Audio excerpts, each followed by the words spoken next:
Hello friends, my name is Amanda Mae with ardithdesign.com. Welcome to my channel where we celebrate all things counted cross stitch, sustainable stitching, and making all the things. If you are new, welcome, and if you are returning, thank you so much for coming back to visit with me. Today is April 2020, one of those days. I want to say the 21st. It's a Tuesday. We have 40-mile-an-hour gusts here in Maryland. I am in central Maryland, and so if you hear some, that's what it is. I am so happy to be here today. This might be a long episode. I have a lot to show you. I have FFO, which means fully finished object. I have a finish to show you. I released 2 designs I want to showcase. I have my works in progress from other designers because I love to stitch other people's work. I have just general news about cross stitch and updates and fabric that I dyed I want to show you. Oh my goodness. The pugs might make an appearance at some point. And I wanted to do a little like library book section for my video, but given the state of the world, my library is actually closed right now, but digital resources are still up and available. So I wanted to share my library book section will be about celebrating the electronic resources that your library might offer that includes needlework publications. So let's get started. We're gonna start with the big announcement. I finished a piece. Oh my goodness. I finished Comfort Lighthouse by Carriage House Samplings. I first saw this piece stitched by Megan, Wide-Eyed Stitching Child. She is a Maryland stitcher as well, and she has a Flosstube channel. I will link her down below.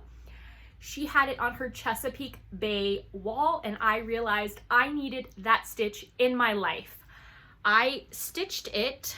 It's finished, but not fully finished. So here we go. I stitched it on a Sea Fog 36 count by R&R Reproductions. Now, that company is out of Virginia Beach, Virginia. So the Virginia Lighthouse, the Virginia fabric, there is like the Maryland Blue Crab, the Mermaid, all the things. I love this so much. I cannot wait to frame it. I did iron it. It had some wrinkles, so I turned it on the back with a hot, dry iron. You know, I ironed it. I didn't want to crush my stitches. I ironed it and it still had the pleating. I stitch in hand. You'll see some of my wrinkled works in progress in a bit. The wrinkles were real set in because remember, fabric has a memory. And so I ended up using Best Press, the spray on this, but I did it on the back side and I stood far away from the piece with the mister and lightly misted it. It's like a starch alternative and then I pressed it again. And then I placed the Pellon 44F on the back of the interfacing and with the hot dry iron and pressed it down. So there's my back. If you are noticing that I left some space in between, you are correct. I did leave some space. The last couple things that I have fully finished, I have my Prairie Schooler fairies here and my Marjorie Massey piece right here. I noticed that if I put the interfacing all the way down to the edge, when I fold over to pin, I'm having a difficult time getting my sequin, my stainless steel non-rust pins in the linen with that interfacing. And I've noticed that it will if I have to wiggle it and jiggle it around, I can disrupt the interfacing that is adhered to the back, and then it lifts, and then we have bubbling and a whole big mess. So this is my attempt. I haven't fully finished it yet, but I left a perimeter around to fold over and pin. I'm not pinning it on this board because I already made a little bobo. So I am gonna try my best to fully finish this. I was thinking about framing it. I don't have a frame, a custom frame. So then I thought, well, maybe I'll fold it over, lace it, and then make a palette, a weathered palette frame. Amy Loves Toads just finished her beautiful dimensions kit, and it's the flowers in the ball jar vases. And she put it on a piece of plywood that she had custom cut that she just weather distressed, and it looks so pretty, or faux weather distressed. So I kind of want to do that. I again love this piece. I stitched it with one strand of sulky thread over 2 strands of the linen, and it's an equivalent of an 18 count Aida fabric if I were to have stitched this on Aida. There's no back stitching in the chart. However, I did add to the mermaid, I added nose and a mouth because I have a hard time seeing things without noses and mouths unless it's Hello Kitty. Hello Kitty is the only caricature, creature, mythical thing that I can stand to see just eyes. Everything else I'm like, so I love the ship, the nautical, all the things. My husband was in the Navy, and I grew up near the coast in California, so the sea is near and dear to my heart, so bring on all the nautical stitches. So here we go, there's my finish. I'm so excited about that. I want to show a couple of my other works in progress. I worked on, I'm trying to grab the magazine to show you, my bouquet of sunshine. And this is what the full sampler looks like. I am just doing this center, and I'm so excited. I got a lot done on this one. Oh my goodness, I have a lot done. Does it need its own project bag? Yes. Have I been stitching project bags? No, because I've been working on masks. Yes, yes, yes.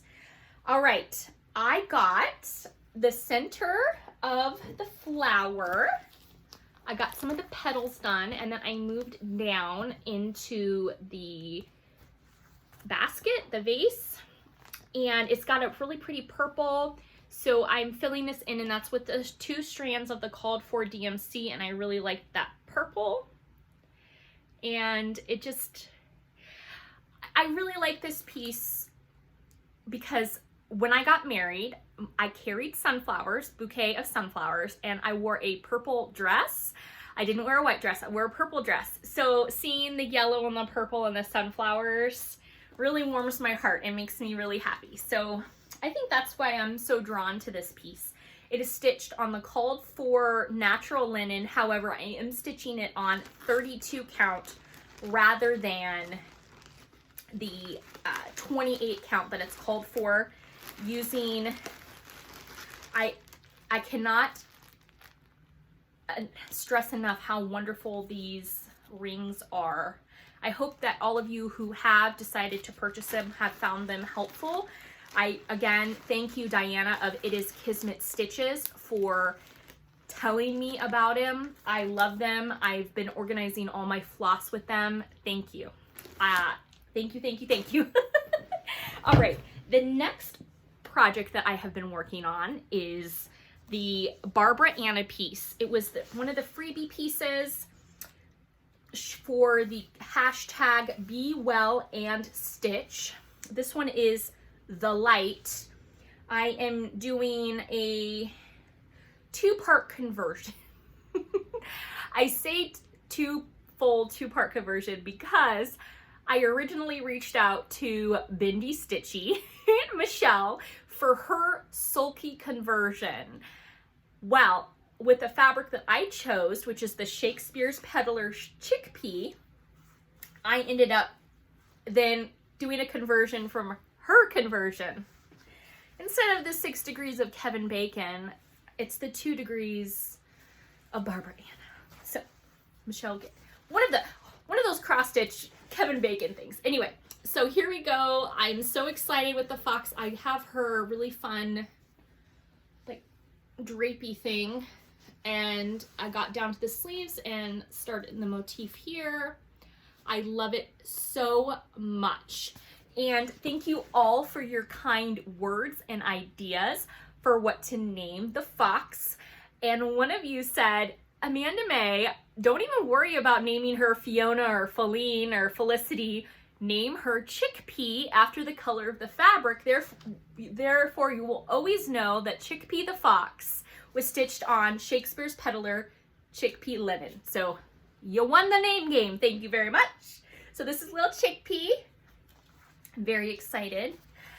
I also want to thank all of you. I threw myself a little pity party a couple weeks ago on my last 2 floss tubes ago, telling y'all that I wanted to start Sweetheart Hill and I didn't have the colors and I didn't. So I put on my adult pants and trousers. I have a story about pants versus trousers. Let me tell you that right now before. All right. My design, Banana Pants Purdy, that I did, I was very inspired, obviously, by Steph of Just Keep Stitching. It has charted yellow trousers for banana pants, but it also has yellow banana underwear as the flag, like the print.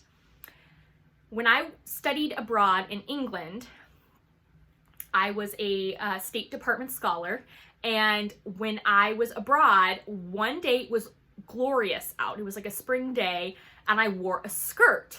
Well, as an American, we stand out like sore thumbs, right? So I'm walking down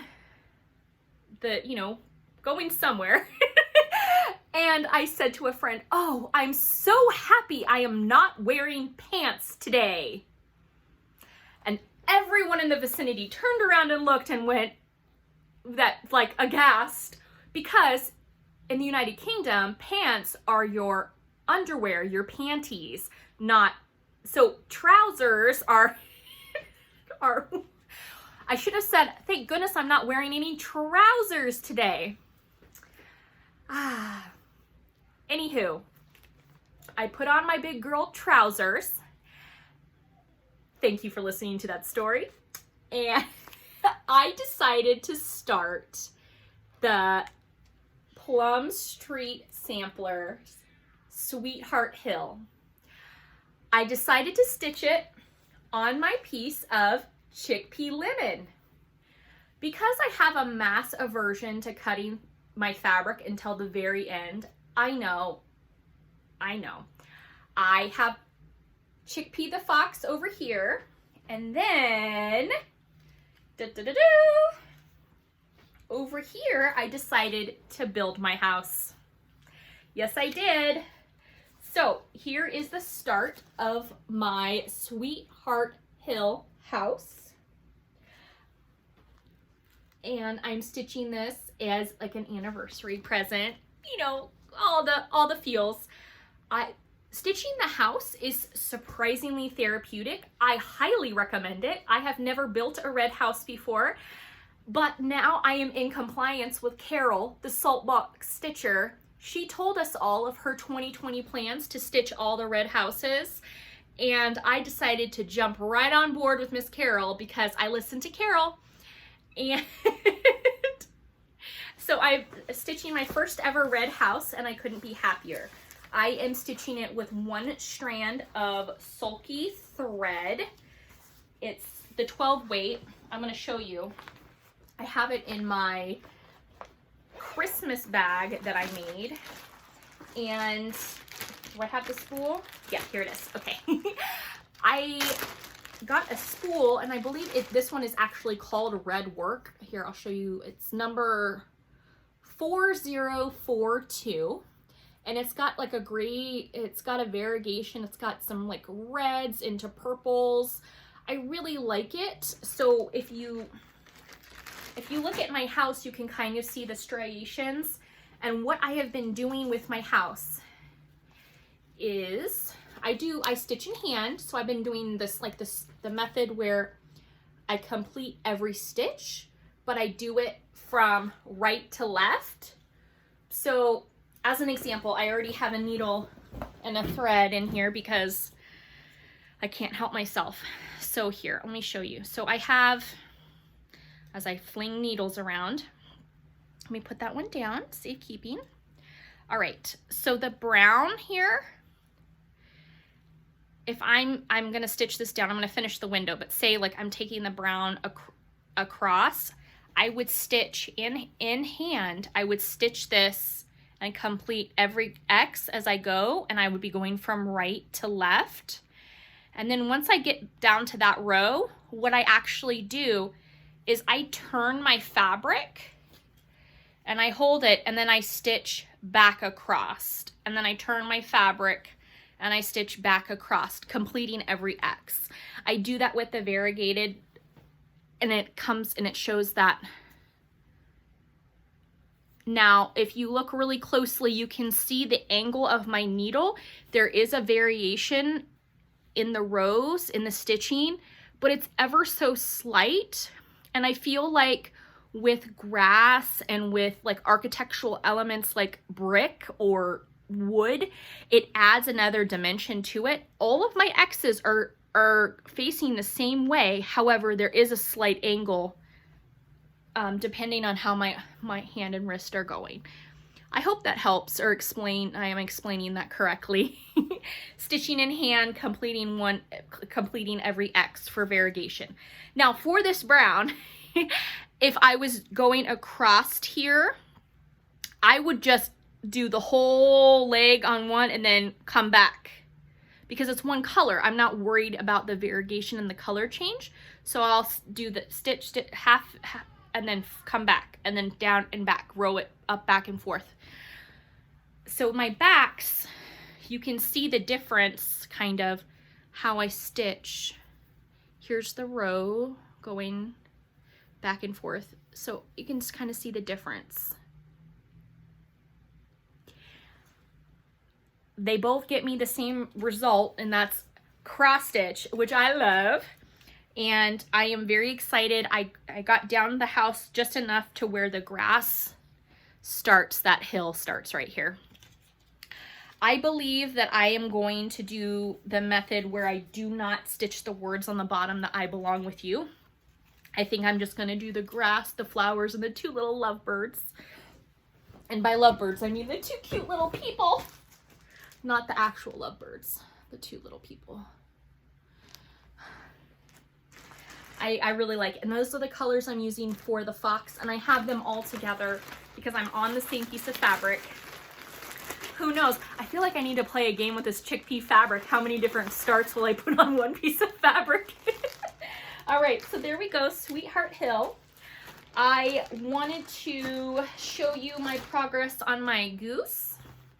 I thought she was a chicken. Another Barbara Anna. I thought she was a chicken. I was informed that no, she is a goose. And I do print out the charts because I am a tactile learner, and I like to use my highlighter as I go. So this was also a freebie pattern by Barbara Anna, and I love her. I am stitching this on a silk weaver fabric, and I love it. I got a little bit more of the skirt done, but I did not get as much progress on her as I had hoped. But I am very happy with her. So the banding down here, I added that fuchsia, which is gorgeous. So I need to go back in here and add, there's like the fuchsia accents, but her little skirt, and then she's gonna have their cute little two little feet right here. I still have to finish this side, but I'm really excited about that, and I'm debating what start I'm gonna start on this silk weaver fabric, which is gorgeous. I've really enjoyed stitching with silk weaver, as you will see in a few moments. I have something to show you. This is in my bag that my son, my 2-year-old son, helped me stitch. He is adorable, by the way. Loves to sew. He puts the petal on next to me, and he sits next to me and he uses his hand to guide the pedal now. He's no longer trying to put his hands on the machine. He just likes to operate the pedal, and he's doing really well with his listening ears, so I'm very excited. My daughter, who also loves to sew, she's very gentle. She's doing a really good job. She's helped me with some stuff, so oh my gosh, it's so precious. I worked on, did I work on this enough to show you? And this is my Strawberry Fields Forever SAL that I'm working on. All the called for, all the things. I want to say I've shown you this progress. I did a different video last week. I did like a little tutorial video showing you all my new floss holder organizer things. So I did not do my traditional video, so I'm kind of blanking on what I did and did not show you. And did I write notes? Yes. Did I misplace the notes? Yes. In my defense, however, my children like to find every notepad or notebook I leave around and then like mark all over it. So I think I did show you this last. I got more of the border done coming down. This Redwood by Gentle Art is amazing. I love it. I haven't decided if Redwood or Cayenne is my favorite, but I guess Redwood is more, Redwood by Gentle Art has more of a burgundy purple hue to it, whereas the Cayenne by Weeks Dye Works is muy caliente. It's got more of a brown base than the purple base. So I don't know, I love them. I love them. I love them. So here we go. I'm very excited. I want to get down. I'm almost down to where the gate is. I want to get to the gate. And then I get to build a house. I love saying that. I love saying that. I've shown you all my WIPS. I want to thank all of you for your kind words about my floss organizers. And then 2 weeks ago, I did a Facebook Live on the Just CrossStitch page where I showed how to dye Aida fabric using RIT dye. I will have the link down below. I felt like it was a very good tutorial. I was dealing with boiling water on a live stream and dyeing on a live stream. A couple of people reached out and sent me their photos of finally dyeing after, you know, holding on to RIT dye, buying it at the grocery store, never using it, but finally using it now that many of us are at home a lot. So thank you all for, if you sent me a photo or tagged me on Instagram or Facebook, I want to thank you so much. So I wanted to show you, in case you didn't see the video, I wanted to show you my fabrics. I had shown I had cut out identical sets to do the before and after. So I could show you the before online on the Facebook Live, and then the after, obviously, I said bye, you know, toodaloo on Facebook Live, and then rinsed the fabric, dried it, pressed it, and now I have to show you. This one I did live, and this one I had scrunched and then just dipped in, so it gave it this really fun look. These two, of course, the sun goes behind the clouds right as I show. One stayed in the dye bath for 15 minutes and one was 25 minutes, and so there is a difference. There's also, these are different counts, and so they're different look. This one I did on live. This one is the one that I rolled like this and stuck down into the water, so you can kind of see the striations from rolling. This one I crinkled and set it in the dye with the white sticking out of the water, and so that's the result that made. This I put down all the way in, I think. Now I'm starting to lose track. Okay, This green one here, it's got a green hue to it. This one was like a 1987 yellow Aida cloth that I'd gotten from the thrift store, and I cut out exact. Yeah, so this one was my before that I had in for 25 minutes to show viewers. This is the one I did live, both with the same base. You can see the different hues, just different times and different methods. This one I crinkled, and this one obviously I set down in flat for longer. So different base colors, different dye times, different recipes, all the things. If you watch my video, I hope that it inspired you to dye your own fabric. There are so many amazing small batch dyers and dye companies out across the world. And if you are financially able to support them, by all means, please, please buy from your professional dyers. But if you're like me right now, this time, you know, it's difficult to spend on fabric, and you can buy the supplies at the grocery store to make your own fabric at this time. Also, another thing to keep in mind is that many of the fabric dyers are still working right now, but they've been inundated with so many orders because we're all home stitching that they're like backlogged, so you can't just go and order fabric, like there's none to be found, and there's a wait list. So if you are just chomping at the bit, you have to start that project right away.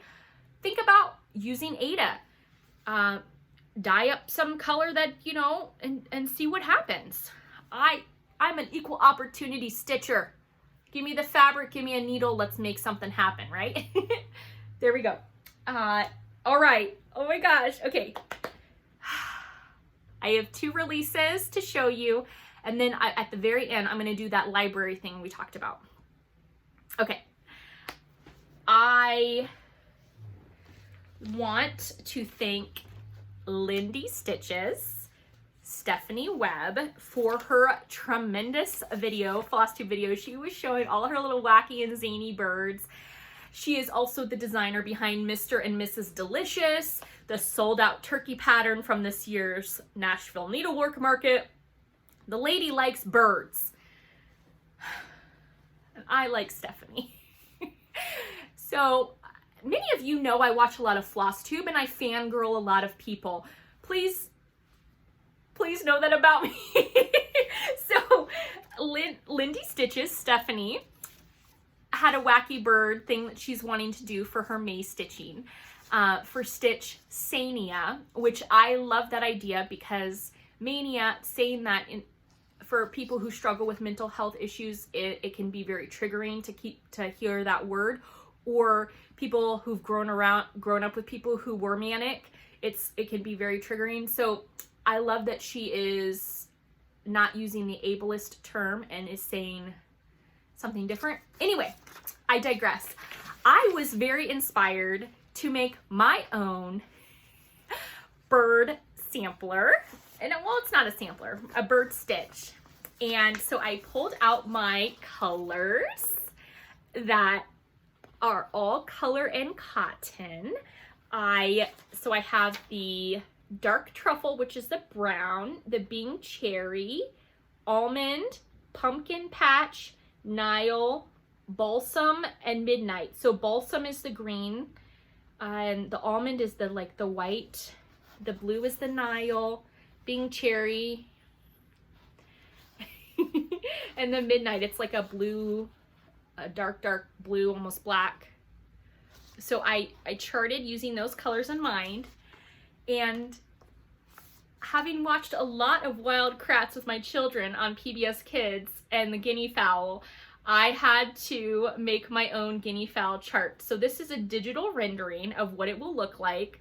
My folk art guinea fowl. And I have it available on my website if you would like to get it. And it comes, so I have the chart in color, and I have it in black and white. I have it in color. And then I have the floss list, and in the back I also have these little printables, so you can print them out and make your own little needle minders. I have different sizes, 1, 1.5, and 2 inches, and they say don't be foul. Wash your hands, because I love a good pun. All right, so it's charted 5 colors, 6 colors, 7 colors. Math. 7 colors, 70 by 70 on whatever fabric of your choosing. I recommend color and cotton. They're gorgeous.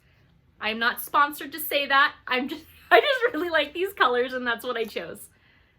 So fun. Okay, my next new release. Okay, I gotta scoot over for it. Okay. I was inspired by another Flosstube channel, Brenda and the Serial Starter, Brenda and Laura, and they have a rule, a cross-stitch rule that they encourage all of us to follow, which is you should have a red sampler in your rotation, your stitching rotation. And once you're done with the red sampler, you need to start another red sampler. Well, in order to be in compliance with that law, since I watch every episode of Brenda and the Serial Starter, I decided to not only stitch a red sampler, but to chart a red sampler. And then, again, channeling Stephanie Webb of Lindy Stitches, she's been encouraging designers to design in dimensions that fit into standard frames. So I took both rules into account, thank you very much, and I designed my Count Your Cups, a petite red sampler, and I love it. This is stitched on Silk Weaver 32 count Midas Touch Wexford linen.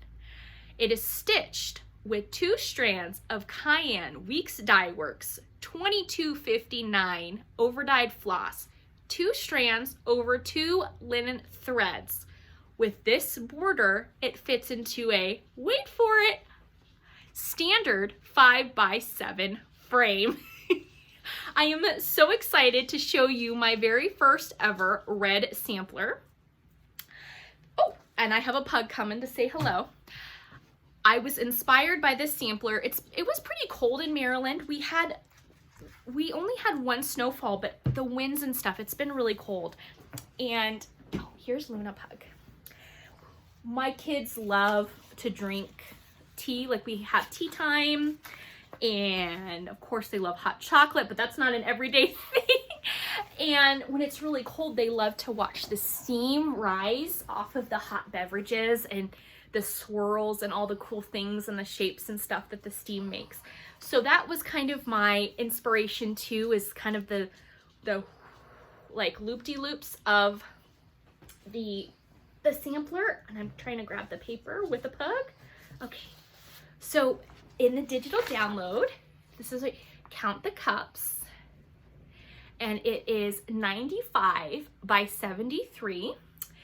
On 32 count, it fits into a 5 by 7, but as you can see, the margins are pretty tight. So if you like a bigger margin, it obviously will not fit into a 5 by 7, will it? No, it won't. So you also get kind of the instructions and a little history. You get it the red, and you get it in black and white. So it's a 4-page chart, 4-page chart pack, because I have it black and white, and if you like it in color. And I love it. I hope you love it too. The swirls, again, and I thought, oh, I'll wait until winter to debut this, and I thought, no, most of us love our hot beverages, whether it's coffee, tea, hot chocolate, herbal mate, all the things, right? Hot lemon water. Yeah. So those are my two new releases. Again, you can find them on my website, ardithdesign.com. We're going to talk about library stuff now. So I did get my subscription, so I do have some paper to show you. My subscription in the mail, Just CrossStitch, and I found one project that I think I would like to stitch out of it, and it is the bowl, but I will take off the dad and just have the bag. I really like this. It has a mid-century look to it. It makes me think of, you know, the memories of bowling. I'm a horrendous bowler. You know, the only flaw in my game of bowling is, you know, all the gutter balls. Anywho, that's the one chart in here that I'm thinking about stitching out of this issue. So there we go. And now to libraries. If you can't get on, I want to suggest, again, not sponsored or endorsed in any way. There is a program called RB Digital. Let me see if I can pull up the home screen. It's not really showing me the logo. Oh, really? You're gonna step on all my stuff? Awesome. Okay, let me move my stuff out of the way. I really want to show all of you this because I think it's important that if we can't check out physical books or stuff, we can still look at the magazines. This is, you go ahead and check with your local library if they have this, and it's RB Digital. So there's a bunch of different like magazines. I think there's over like 250 different ones, and you can pretty much see what I like to read. The newest one magazine was Piecework, and they have quilting magazines, CT Time, all the things. So over here is the newest issue. Oh, do you want to say hello? I'm gonna read it. There's Piecework. So there's the read button. I can return it. There's the view all issues. Here's a lot of the past issues. Now Piecework is primarily like knit and stuff, but occasionally they do have a lot of really good crochet. There's one from this one right here from Valentine's Day. It's got the cross stitch on perforated paper on the cover. There's sampler articles. There's a lot of really good resources here. So the newest one that you can read, while I pull that up, I will show you Loki Pug. Loki wants to say hello. So you say hi. Say, I've been finding the muddy puddles outside and then licking out of it and having mud everywhere, and mommy has to give me lots of baths. Isn't that right? Yes. Okay. So I pull up Piecework magazine. There's a lot of really good articles. So I'm able to read this magazine from my device. If you have a smartphone, you can probably download the app. And there's a lot of really cool things that you can do. The recent Piecework, there's an article about cradle boards and American Indian and Alaskan Native women and caring and beadwork and stitching. And it nicely reminded me that while it might be the 400th year of the Mayflower landing here in the United States and the historical significance of that, it is not, however, the 400th year of needlework in North America. We need to remember that the indigenous peoples, the American Indian, Alaskan Native, Central American civilizations were using needle, thread, needle, and animal tendon, all the different materials to construct clothing and artwork. While the Europeans did bring the glass beads, other materials were used on beads. So while we might look at 19th century beadwork or cradle boards and the influence of European glass beads, you know, from Italy, and the stitching, as in the samplers that came over on the Mayflower, that we know, you know, samplers on a traditional linen with a wool thread or a silk thread. Just remember that stitching was occurring in the Americas before the Mayflower landed. I want to just remind everyone of that. And there are so many tremendous resources if you would like to learn more about Indigenous peoples, First Nations, and American Indian and Alaskan Natives. I am so happy that you all joined me this week. Again, my new work, Look at your library if they offer the magazine subscriptions for you to read the Needlework magazines. There's Quilting Arts, Cloth Paper Scissors, which has like mixed media and really good articles. The quilting, I think there's a QuiltCon issue here. Take advantage of that. Listen to your audiobooks if you have a free subscription through your library. There are tremendous resources. Know that you are not alone. Please know that you matter, your stitching matters, and that I care about you. I hope you have a beautiful week, and I will see you soon. Okay. Take care, my friends.